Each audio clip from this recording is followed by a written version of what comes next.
스코필드라고 하는 한 박사님께서는 하나님이 사람에게 두 가지 복을 주셨는데 그 중에 하나는 망각의 복을 주셨다고 하는 것이고 다음이 앞날을 모르게 하신 것이다 라고 말씀을 했습니다. 처음에는 참 이해가 되질 않았어요. 생각해 보니까 우리가 인생을 살면서 쓰라리고 쓰딘 가슴 아픈 패배도 있고 또 관계성 안에서 배신도 그대로 우리의 기억 속에서 만약에 머문다고 한다면 못 살겠지요. 살 수가 없을 거예요. 그러나 시간이 지나면 우리가 그것을 잊혀지고 또 새로운 희망으로 살 수 있기에 잊을 수 있는 망각은 이 스코필드라고 하는 박사를 통해서 복이라. 그리고 미래의 일을 우리가 다 알지 못하기 때문에 우리가 큰 소망 중에 살 수 있으니 미래를 모르게 하는 것도 복이라라고 말씀을 하고 있는 것 같습니다. 그리고 오늘 베드로라고 하는 사람이 소망 속에 산다는 것이 얼마나 귀한 일인가, 사람이 소망 안에 거한다는 것이 얼마나 귀한 것인가를 이 베드로라고 하는 사람은 당신의 인생의 쓰디쓴 실패를 통해서 우리에게 교훈을 주고 있습니다. 성경에도 꿈이 없는 백성은 망한다고 하지요. 그런데 그 소망을 어디에 두느냐에 따라서 우리의 인생의 값어치도 분명히 달라진다는 것입니다. 헛된 소망을 갖고 허무한 인생을 살기도 합니다. 그래서 전도서 11장 2절에 너무나 유명한 솔로몬의 고백이지만 헛되고 헛되며 헛되고 헛되니 모든 것이 헛되도다.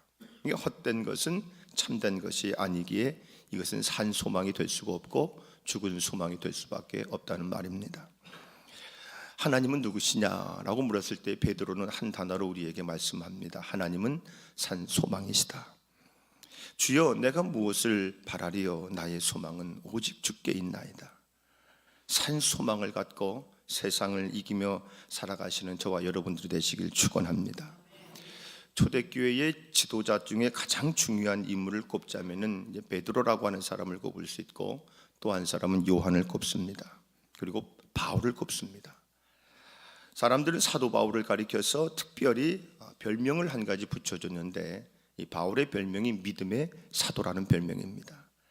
우리는 이 바울이라는 사람을 통해서 이 믿음에 대해서 너무나 잘 알게 되죠. 그래서 로마서를 통해서 믿음이 무엇인가를 우리에게 보여주고 있어요. 그리고 사도 요한을 통해서는 사도 요한의 별명이 뭡니까? 사랑의 사도라는 별명을 가졌습니다. 그래서 이 요한이라는 서신서를 읽어보면 하나님의 그 지고지순한 사랑을 우리가 성경을 통해서 경험할 수가 있습니다. 그리고 베드로는 또 별명이 붙었는데 말 그대로 소망의 사도라 이렇게 별명을 붙이고 있습니다. 이 시대를 가만히 보면 소망이 필요한 시대이면 분명합니다. 그 어느 때보다도 경제적으로 굉장히 부유한 시대에 살고 있는데 그러나 많은 사람들이 꿈을 잃어버리고 산다는 것은 우리가 다 인지하고 있습니다. 당장 눈앞에 보여지는 것들에 집착하기 때문에 보여지지 않는 소망에는 별다른 가치를 두고 있지는 않는 것 같아요. 그러나 성경은 우리에게 분명히 말합니다. 비전과 소망이 없으면 백성이 방자하게 행한다고 했습니다. 소망이 없으면 사람들은 항상 한 가지에 집중하게 되는데 현실에 집착하게 돼요. 그래서 쾌락이라고 하는 것, 육신의 욕망에 빠져들게 됩니다. 하나님께서 우리에게 주신 복 중에 가장 큰 복이 무엇이냐? 그건 소망의 복이라는 겁니다. 믿는 자에게 참 소망이야말로 이 고난을 이기는 용기가 되고 또 고난을 이기는 힘의 근원이 됩니다. 유명한 단테라고 하는 사람의 신곡을 보면 워낙 두꺼우니까 다 볼 수는 없겠지만 그 챕터별로 가운데 보면은 이런 이야기가 나와요. 이곳에서는 일체의 희망을 버리라라는 말로 지옥을 그렇게 표현합니다. 그러니까 단테라고 하는 사람을 지옥을 묘사할 때의 지옥은 희망과 소망이 없는 곳으로 묘사했던 겁니다. 이 땅에서 지옥이 어떤 곳이냐? 그것은 무적행의 지옥이 아니라 이 땅에 소망과 희망이 없는 것이 산 소망을 잃어버린 자들이 사는 것이 그것이 지옥이라 단테는 이야기를 합니다.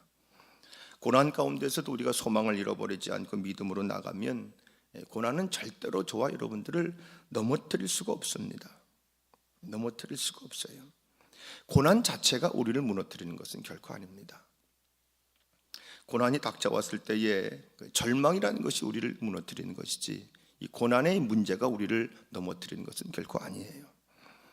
우리가 절망하는 것은 마귀에게 패배하는 것과 다름이 없어요. 이 절망 가운데서 얻었던 이 소망의 베드로전서가 이 기록된 시대적 상황을 보면 교회가 가장 핍박을 받은 초대교회 로마 시대 때입니다. 그 핍박 가운데서도 지금 이 사람이 성도들에게 한 가지를 얘기하는데, 소망을 가지십시오. 핍박을 이길 수 있는 방법은 산 소망밖에 없습니다라고 권면합니다. 오늘 본문 우리가 하나님을 찬양해야 할 것이 하나님이 우리를 주신 소망 때문이라고 말합니다. 그렇다면 하나님이 주신 산 소망이 무엇인가? 오늘 부활절 아침의 말씀을 통해서 몇 가지 권면을 얻도록 하겠습니다. 첫째로, 산 소망이 되신 예수님은 우리에게 생명을 주신다는 겁니다. 오늘 베드로가 예수 그리스도의 부활하심으로 말미암아 우리가 산 소망을 갖게 되었다고 합니다. 그러니까 산 소망은 그 안에 생명이 담겨져 있어요. 그렇게 우리에게 생명을 줄 수 있는 소망이 바로 온전한 소망입니다. 우리의 소망은 시간이 지나면 퇴색해 버려요. 아름다운 꽃도 피었다가 시들어버리고, 우리의 젊음 또한 그렇지 않습니까?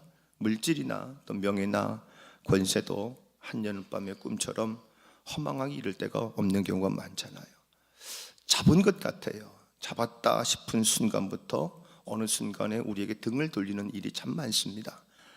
그렇기에 어떻게 보면 시간의 여행자인 우리는 늘 어떤 목마름 속에서 늘 살아가요. 마음속 깊은 곳에 있는 허전함을 채울 길이 없어서 어떤 때는 전전긍긍하기도 합니다. 대다수의 도시 직장인들은 내 집 마련이라는 커다란 꿈을 가지고 질주합니다. 어느 날 그 꿈들을 이룰 수 있을까요? 언제 그 꿈을 완성할 수 있을까요? 아마 잠시 동안 그럴 겁니다. 하지만 또 다른 욕망이 우리를 다시 한번 또 잡아당겨요. 욕망이라는 것은 영원한 목마름을 우리에게 줘요. 전도서 기자가 참 중요한 말을 우리에게 합니다. 만물이 다 지쳐 있음을 사람이 말로 다 나타낼 수가 없다.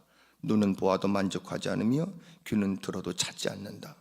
온갖 노력과 성취는 바로 사람끼리 갖는 경쟁심에서 비롯되는 것임을 나는 깨달았다. 그러나 이 수고도 헛되고 바람을 잡으려는 것과 같다. 돈 좋아하는 사람은 돈이 아무리 많아도 만족하지 못하고, 부를 좋아하는 사람은 아무리 많이 벌어도 만족하지 못하니 돈을 많이 버는 것도 헛되다. 이게 솔로몬의 고백인데, 시간이 지나도 퇴색하지 않는 소망, 오히려 시간이 지날수록 더욱더 아름답고 신선해지고 밝아지는 소망이 과연 우리가 살아가는 동안에 우리가 잡을 수 있을까? 가망성이 없는 것 같습니다. 그러나 오늘 베드로전서에서 베드로는 우리에게 분명히 얘기해 주는 것은 그런 것이 있다는 겁니다. 그리고 베드로가 그것을 썩지 않고 더러워지지 않고 낡고 없어지지 않는 유산이라고 고백을 합니다. 한마디로 말하면 그가 뭡니까? 예수 그리스도라는 거예요. 매년 4월이 되면 이제 우리 감리교단에서는 감리기 연회 각 연회별로 목사 안수식을 받습니다. 올해도 목사 안수를 받아요. 저희 교회 전도사님들 몇 분이 목사 안수식을 받습니다. 이제 집례하시는 감독님도 계시고 아마 보좌하신 여러 목사님들이 함께 안수식을 받는 목사님을 좌우로 해서 손을 얹고 또 물개 목에 붉은색 스토리라고 하는 것을 걸어 놓으셔서 꼭 안아줍니다. 그리고 좋은 목사님 되세요, 훌륭한 목사님 되세요, 여러 가지 권면의 말씀을 하죠. 그때 그 모습을 볼 때마다 제 마음속에는 연회를 참석할 때마다 굉장한 따뜻함과 감동을 느낄 때가 많습니다. 그런데 왜 스토리를 걸어주는지 아세요? 매마다 붉은색과 하얀색과 초록색 분기별로 나눠서 우리가 스토리를 볼 수가 있는, 이것을 목사님들이 이제 스토리를 겁니다. 그것은 두 가지 의미가 있어요. 하나는 성직을 수행하는 사람들의 덕을 상징을 합니다. 또 하나는 멍에를 상징을 해요. 주님이 멍에를 메신 것처럼 우리가 그 멍에를 대신 멍에를 맨 사람이라는 의미가 있습니다. 목사 안수식을 받는 사람들을 보면은 한편으로는 안쓰럽기도 하지만은 한편으로는 대견스러움도 있습니다. 안쓰러움은 아마도 저 사람들이 앞으로 겪어야 할 그 목양의 길 가운데 현실적인 어려움 때문에 안쓰러울 것이고, 대견함은 오늘 바울이 얘기했던 거죠. 사도가 얘기했던 것처럼, 베드로가 얘기했던 것처럼 썩지 않고 더러워지지 않고 낡아 없어지지 않는 유산을 향해서 평생을 나가야 할 사람들이기 때문에 대견스러운 것 같습니다. 찬송가에 나와 있는 것처럼 부름받아 나선 이 몸 어디든지 가오리라. 괴로우나 즐거우나 주만 따라 가오리니 어느 누가 막겠느냐. 죽음인들 우리가 막을 수 있겠느냐. 어느 누가 막으리까. 죽음인들 막으리까. 이 찬송을 부를 때마다 저절로 기도의 심정이 되어서 그들을 축복하기도 합니다. 오늘 이 본문 말씀처럼 하나님께서 저들의 믿음을 보시고 그 능력으로 보호해 달라고 이 베드로는 고백을 해요. 그러면서 종말론적인 구원의 빛을 보면서 흔들림 없이 걷게 해달라고 기도를 합니다. 여러분은 지금 어떤 소망을 붙잡고 사십니까? 예수 그리스도께서 여러분의 산 소망인 것이 분명하십니까? 만약 그렇다고 한다면 현실이 힘겹다고 낙심할 이유가 없습니다. 현실이 어둡다고 우리가 투덜거릴 이유가 없는 거예요. 이제 영원한 새 생명을 우리에게 주시려고 독생자 예수 그리스도를 이 땅에 보내주시고 십자가에 죽게 하시고 다시 달리심으로 우리의 산 소망이 되게 하신 하나님의 은혜를 깨닫고 그 안에서 늘 감사하며 기뻐하며 늘 승리하는 산 소망의 사람들이 되시길 축원합니다. 두 번째로는 산 소망이 되신 예수님은 우리에게 영원한 기업을 주신다는 겁니다. 소망은 전능하신 하나님께로부터 세상과 가족과 친구들과 아무런 갈등이 없다는 것은 진짜 하나님의 사람이 아니라는 것일 수도 있어요.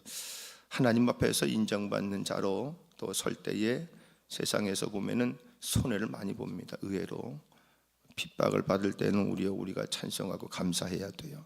우리 3절 말씀 볼까요? 우리가 처음 읽었죠? 찬송하리로다. 우리 주 예수 그리스도의 아버지 하나님이 그 많으신 긍휼대로 예수 그리스도의 죽은 자 가운데서 부활하심으로 말미암아 우리를 거듭나게 하사 산 소망 있게 하시며 우리가 이 땅에서 비록 환영을 받지 못하고 억울한 일을 당하지만 감사해야 될 이유 중 하나는 예수님이 십자가에 죽으심으로 말미암아 우리가 구원을 받고 하나님의 영광을 가진 자가 됐기 때문이라고 이야기합니다. 그래서 거듭났다라고 하는 것은 중성했다는 것인데 이 거듭났다고 하는 것은 변화되었다는 거예요. 그러니까 무엇을 변화했느냐? 과거에는 내가 산 소망이 없었는데 이제는 내가 산 소망을 가졌다는 겁니다. 상황은 절망적이지요. 언제 좋아질런지 알 수는 없다 해도 세상이 알 수 없는 소망과 힘을 가지고 있는 그분이 있으니 그게 그리스도라고 하는 겁니다. 그리고 우리는 그 안에 살고 있기 때문에 우리 또한 동일한 삶을 살아갈 수가 있습니다. 그래서 우리들은 어떤 경우에도 낙심하거나 절망하지 않아요. 오히려 상황이 어려워질수록 우리가 담대하게 소망을 가질 이유가 충분하다는 겁니다. 세상도 희망을 가지려고 합니다. 사회적인 모든 사회 기반 시설을 만드는 것도 우리 백성들과 국민들에게 희망을 주기 위함 아닙니까? 그래서 적극적인 사고방식과 마인드 컨트롤을 온갖 훈련을 세상 사람들도 많이 합니다. 그러나 진짜 소망은 저절로 생기는 게 아니에요. 그러나 거듭나면 반드시 소망이 생기기 마련입니다. 신명기를 보면 12명의 정탐꾼이 40미를 동안 가나안 땅을 정탐을 하고 돌아오지요. 정탐 내용은 아마 여러분이 다 아실 겁니다. 그러나 믿음의 사람 여호수아와 갈렙이라고 하는 다른 사람들이 절망할 때에 이렇게 말합니다. 우리의 밥이지요? 담대함을 가지고 와요. 그러니까 이 담대함이 어디서 왔느냐? 믿음이 주는 소망에서 비롯됐다는 겁니다. 이게 바로 믿음의 역사가 시작이 되는 거예요. 믿음의 역사는 아무에게나 시작이 되는 거 아십니다. 산 소망을 가진 자에게만 이 믿음의 역사가 시작이 되는 거예요. 하나님의 비전과 소망은 지금도 우리가 볼 때에 현실적으로 보면 맞지 않아요. 또 지금 우리가 현재의 모습을 보면 자신이 거룩하게 되었고 하나님의 영광과 기업의 상속자라는 사실이 믿어지지 않아요. 그러니까 불가능해 보일 때가 참 많습니다. 그러나 성령이 함께 하시면 나도 예수님처럼 될 것을 믿습니다. 이것이 믿음의 사람입니다.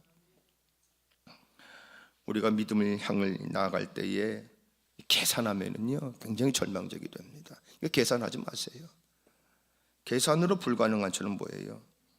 우리는 그런 것들이 아니라 하나님이 정하신 것이 아니라 사람들이 정한 것이 아닌가 의심하게 됩니다. 그러나 하나님은 또 황당한 일도 하세요. 예수님은 겨우 12명의 사도를 가지고 땅끝까지 이르러 복음을 전하라고 합니다. 자식도 없는 75세 아브라함에게 하늘과 별과 같은 자식을 준다고 합니다. 우리 자신을 보면은 계산이 맞지가 않아요.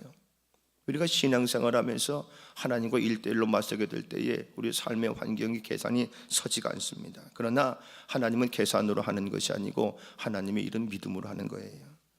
우리가 죽음 앞에서도 담대할 수 있는 것은 산소망이 있기 때문이에요. 오래전 이야기지만은 대구에서 믿음 생활을 하던 그 69세의 김창재 집사님이라는 분이 계십니다. 김창재 집사님. 예, 교회 가려다가 이제 전철을 탔다가 지하철 화재, 유명한 그 지하철 화재로 인해 가지고 이분이 참사를 당해요. 출입문이 닫혀서 나갈 수 없는 상황이 되니까 불타는 전동차 이분도 갇히게 됐어요. 이 부인이 석태순 집사님이라는 분입니다. 남편에게 그 아침에 전화가 와요. 근데 연결이 됐는데 웅성거리기만 하고 소리만 날 뿐이지 아무런 남편의 목소리가 들리지 않아요. 근데 잠시 후에 아내가 다시 연결을 하니까 의외로 이 남편이 김창재 집사님의 목소리가 차분히 들립니다. 그리고 이 김창재 집사님께서 아내 석태순 집사님에게 이런 얘기를 합니다. 나 하늘나라로 먼저 올라가네. 할렐루야, 아멘. 그리고 전화가 끊겨요.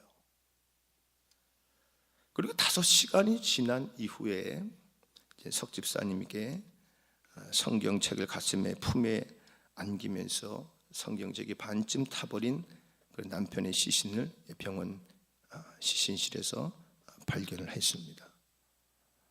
죽음이라는 것은 참 예고 없이 우리에게 찾아옵니다. 우리가 김 집사님과 같이 갑작스러운 재난으로 이 죽음을 맞이할 때가 우리도 있지만은 오늘 이 69세의 이 김창재 집사님 하늘나라에 먼저 올라가네. 할렐루야, 아멘. 우리가 이런 고백이 있어야 되지 않겠는가? 하늘나라의 영원한 기업을 받은 자라고 한다면은 우리가 이 죽음 앞에서도 의연해야 되고 죽음 앞에서도 흔들리지 말아야 되는 것입니다. 초대교회의 성도들은 예수 믿는다는 이유로 집도 빼앗기고 피를 흘리고 재산도 탈취당하고 생명 같은 일터도 빼앗겨요. 그러나 그들은 흔들리지 아니합니다. 또 베드로가 용기를 주지요. 왜냐하면 여러분들은 하늘나라의 영원한 기업을 받은 존재들이 아닙니까? 그러기에 오늘 3절 말씀처럼 찬송하십시오라고 우리에게 말씀하고 있습니다. 여러분의 인생 속에 이 찬양의 입술이 떠나지 않기를 간절히 축원합니다. 마지막으로는 산소망이 되신 예수님은 우리를 영원히 지켜주신다는 겁니다. 5절 말씀에 보면 너희가 말세에 나타내기로 예비하신 구원을 얻기 위하여 믿음으로 말미암아 하나님의 능력으로 보호하심을 받았다라고 합니다. 환난이 와도 우리가 걱정하지 마세요. 하나님이 우리를 보호해 주십니다. 하나님은 절대 실수하지 않으세요. 그래서 우리가 예수를 믿다가 믿음을 버리고 실패하는 경우는 있을 수는 없습니다. 결국은 우리는 승리해요. 우리의 끝도 보장되어 있습니다. 죽음도 두렵지 않습니다. 두렵게 하는 사단의 역사에 우리가 속아서는 안 돼요. 베드로가 세상에서 나그네처럼 사는 성도들에게 뭐라고 얘기합니까? 6절과 7절에 그러므로 너희가 이제 여러 가지 시험으로 말미암아 잠깐 근심하게 되지 않을 수 없으나 오히려 크게 기뻐하는도다. 너희 믿음의 확실함은 불로 연단하여도 없어질 금보다 더 귀하여 예수 그리스도께서 나타나실 때에 칭찬과 영광과 존귀를 얻게 하실 것이다. 초대교회의 사도들은 대다수 예수의 이름으로 인하여서 능력받게 된 것을 기뻐했다요. 그러니까 바울은 이 빌립보 교회에서 보내는 이 편지에서 그리스도를 믿는 것뿐만 아니라 그리스도를 위하여 고난을 받는 것도 하나님이 나에게 주신 특권이었다라고 감격하며 기뻐했어요. 어떻게 이럴 수가 있을까? 소속이 다르기 때문에 그렇습니다. 소속이 다르기 때문에. 이 바울이라는 사람은 이 세상에 살고 있지만은 이 세상에 속한 사람이 아니에요. 그는 하나님께 속한 사람입니다. 그러기에 나에게는 사는 것이 그리스도이시니 죽는 것도 유익하다라고 얘기하는 겁니다. 그런 확신을 굳게 붙드는 사람들은 세상에 감당할 수가 없어요. 하나님의 뜻대로 살기 위해 애쓰다가 겪는 시련은 우리를 넘어뜨리는 걸림돌이 아니라 우리의 믿음을 단련하는 기회가 된다는 겁니다. 그 믿음은 주님께서 이 땅에 재림하실 때에, 다시 오실 때에 우리를 이끌어서 칭찬과 영광과 존귀를 누리게 해주신다는 겁니다. 조선시대의 학자 가운데에 이덕무라는 사람이 있습니다. 이덕무, 이목구심서라고 하는 책을 쓴 사람인데, 이 사람이 책 가운데 참 의미심장한 이야기가 있었어요. 예환대 지리산의 연못을 하나 있었습니다. 그 위로 소나무가 쭉 서 있는 거예요. 근데 그 그림자가, 소나무의 그림자가 언제나 연못에 비칩니다. 그러니까 그 연못 안에는 물고기가 있는데 무늬가 몹시 아롱져서 마치 스님의 가사처럼 보였기에 사람들은 그 고기 이름을 뭐라고 명명하는 거 아니? 가사어라고 명명을 합니다. 잡기는 어려운데 일단 잡아서 삶아 먹으면 능이 병 없이 오래 간다는 전설이 있어요. 이것을 한마디로 요약한 말이 송영변어라고 합니다. 뭐 제 말은 아니니까 그 이덕무 씨가 이렇게 쓴 거죠. 오래전 우리의 선조가. 송영변어를 봤더니 소나무 그림자가 물고기 무늬로 변했다는 겁니다. 제가 그 짧은 예화를 가지고 참 절묘한 이야기다라는 생각을 했어요. 이것을 우리의 신앙생활에 한번 적용해 봅시다. 예수의 우리가 그늘 아래에 오래 머물다 보면 우리에게도 무늬가 생기지 않겠는가? 그렸다가 마음이 내키지 않으면 지우는 그림이 아니라 결코 지워지지 않는 무늬가 우리에게 있을까? 사람들이 우리를 하나님의 자녀로 알아볼 무늬가 있을까? 부활하신 예수님의 그 산소망을 우리가 갖고 있다고 하는 그 무늬가 사람들에게 보여질까? 요한복음 13장 55절 사랑의 사도라고 했던 요한이 이런 얘기를 합니다. 너희가 서로 사랑하면 모든 사람이 그것으로서 너희가 내 제자가 되는 줄 알 것이다 라고 이야기를 합니다. 오늘 베드로라고 하는 사람은 구원받은 사람의 모습을 이렇게 기뻐하며 요약합니다. 8절 말씀입니다. 예수를 너희가 보지 못하였으나 사랑하는도다. 이제도 보지 못하나 믿고 말할 수 없는 영광스러운 즐거움으로 기뻐하고 있다라고 합니다. 진실되고 선하고 아름다운 것은 언제나 무기력해 보여요. 거짓과 또 악의와 추함이 세상을 지배하는 것처럼 보입니다. 현실 안에서. 하지만 땅속에 묻힌 진실은 언젠가는 드러나기가 마련인 것이고 짓눌렸던 선함은 언젠가는 솟아오르게 돼 있어요. 외면당하고 있던 사람들이 그 아름다움이 사람들의 가슴에 따뜻함을 물들 날이 반드시 온다는 이야기입니다. 십자가만 바라보아도 부활이 떠오르는데 우리가 어떻게 낙심할 수가 있겠어요? 힘을 내시길 바랍니다. 날가 없어질 유산을 상속받은 사람답게 절망의 땅을, 이 시대를 살아가는 땅이 절망의 땅이라고 하는데 적어도 우리가 그리스도인이라고 한다면, 산소망을 가진 자라고 한다면 이 절망의 땅에 그리스도인으로서 희망을 파종하셔야 돼요. 의기의 힘으로 이 역사의 수레바퀴를 바로 세우는 부활의 증인들이 되셔야 하는 것입니다. 하나님 우리에게 고난을 허락하신 이유는 설명하기가 매우 어렵습니다. 우리를 사랑하시는 전능하신 하나님께서 하나님의 백성들에게 고난당하고 어려움을 겪고 지켜보시고 그렇게 오랫동안 부르짖고 간구해도 우리에게 내버려 두시는 이유를 알기 어려워요. 우리는 하나님께서 아시는 것을 다 알 수가 없어요. 우리가 보는 수준과 하나님이 보는 수준이 다르기 때문에 그렇습니다. 우리가 보기에는 불필요한 일이지만은 하나님이 보시기에는 꼭 필요하기 때문에 그 난관을 통과하게 하십니다. 그러나 우리가 아는 것이 있지요. 하나님은 우리가 감당할 수 없는 고난은 절대로 허락하지 않으신다는 겁니다.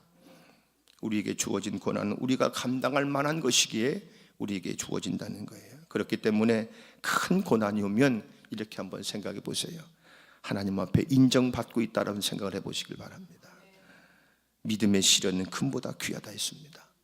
금을 얻기 위해서는 사람들은 목숨까지 걸고 난리법석을 일으키는데 금보다 더 귀한 것이 저와 여러분들에게 주어졌어요. 그래서 우리는 기뻐할 수가 있는 것입니다. 사랑하신 여러분, 고난이 올 때 두려워하지 마십시오. 예수님도 의연하게 그 고난을 대처하셨습니다. 고난이 끝이 아니지 않습니까? 부활하셨죠. 생명을 우리에게 주셨습니다. 오늘 이 부활의 아침에 주님이 그 생명을 다시 한번 가슴으로 끌어안고 여러분의 고난과 시련과 연단들을 너끈히 이겨나가시는 여러분의 오늘 한 날이 되시길 주님의 이름으로 축원합니다.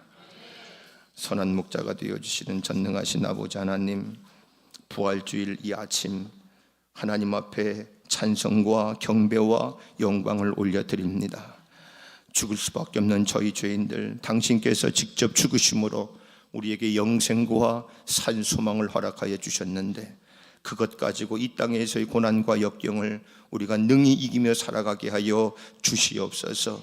오늘 우리가 부활절 예배를 드릴 때에 이전에 경험하지 못했던 놀라운 성령의 은혜도 경험하게 하여 주시고 우리의 마음도 뜨거워지게 하시고 신비로움도 체험하는 복된 부활절 날 되게 하여 주시옵소서. 성령께서 오늘 한날 우리 감독님, 담임 목사님, 지교회와 본당에서 말씀 선포하실 때에 그 말씀이 온 누리의 빛으로 비춰지게 하여 주시옵시고 그 말씀을 듣는 모든 주의 성도들 아멘으로 화답하여 이 세상에서 경험할 수 없는 산 소망을 가슴으로 끌어안는 거룩한 시간들 되게 하여 주시옵소서. 오늘도 귀한 예물 드려진 손길이 있습니다. 그 예물 드려짐 가운데에 하늘의 만복을 허락하여 주실 줄 믿사옵고 예수님의 이름으로 감사하며 기도하옵나이다. 아멘.